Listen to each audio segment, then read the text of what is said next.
હિન્દુ સંસ્કાર પરંપરા, અગ્નિ અને મોક્ષનું રહસ્ય। બહુ જ જૂજ માણસોને ખબર હશે કે સ્મશાનમાં મૃતદેહને અગ્નિદાન માટે અગ્નિ ઘરેથી શા માટે લઈ જવાય છે। આપણા પૂર્વજ ઋષિ મુનિઓએ સ્થાપેલી આ પરંપરાનો આજે પણ આપણે અમલ કરીએ છીએ। મુખ્ય વાત એમ છે કે જૂના જમાનામાં જ્યારે અગ્નિની સાક્ષીએ વરઘોડિયાને સપ્તપદી બોલાવીને મંગળના 4 ફેરા ફેરવવામાં આવે છે, જેમાં 1 પહેલો ફેરો ધર્મ નો, 2 બીજો ફેરો અર્થ નો, 3 ત્રીજો ફેરો કામ નો, 4 ચોથો ફેરો મોક્ષ નો। મોક્ષના ચોથા ફેરામાં સ્ત્રી પોતાના પતિને આગળ રાખીને પોતે પાછળ ચાલે છે। જે અગ્નિની સાક્ષીએ ફેરા ફરાય છે તે અગ્નિ બુઝાવા નહોતી દેવાતી। જ્યારે જાન પરણીને વિદાય થાય ત્યારે વર પક્ષવાળાને તે અગ્નિ માટીના દોણામાં ભરીને આપવામાં આવતી। વખત જતા પતરાના ચોરસ ફાનસ આવ્યા અને અત્યારે કોરો ધાકોડ દીવડો આવ્યો, જેને રમણ દીવો કહેવાય છે। જ્યારે જાન પરણીને ઘરે પહોંચે ત્યારે તે અગ્નિમાં હજી એકાદ 2 દેવતા જીવિત રહેતા।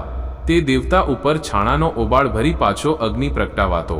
તે અગ્નિમાં રસોઈ પકાવીને ખવાતી, પછી અગ્નિને ચૂલામાં રાખથી ભંડારી દેતા। સવારે પાછો એ જ અગ્નિ જીવિત કરાતો। આ ક્રમ જીવન પર્યંત ચાલતો। જ્યારે માણસ મૃત્યુ પામે ત્યારે એ જ અગ્નિને પાછો દોણામાં ભરીને લઈ જવાય છે અને તે જ અગ્નિથી દેહને અગ્નિદાહ અપાય છે। મૃત્યુ પછીના 4 વિસામાઓ। મોક્ષના માર્ગે જેમ 4 ફેરા છે તેમ મૃત્યુ પછીના 4 વિસામાઓ કહેવાય છે। 1 પહેલો વિસામો ઘર આંગણે, 2 બીજો વિસામો ઝાંપા બહાર, 3 ત્રીજો વિસામો ગામના ગોંદરે, 4 ચોથો વિસામો સ્મશાનમાં।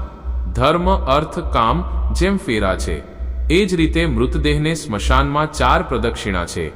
આ પ્રદક્ષિણા પગેથી પાછા વળવાની ક્રિયાનું સૂચન છે।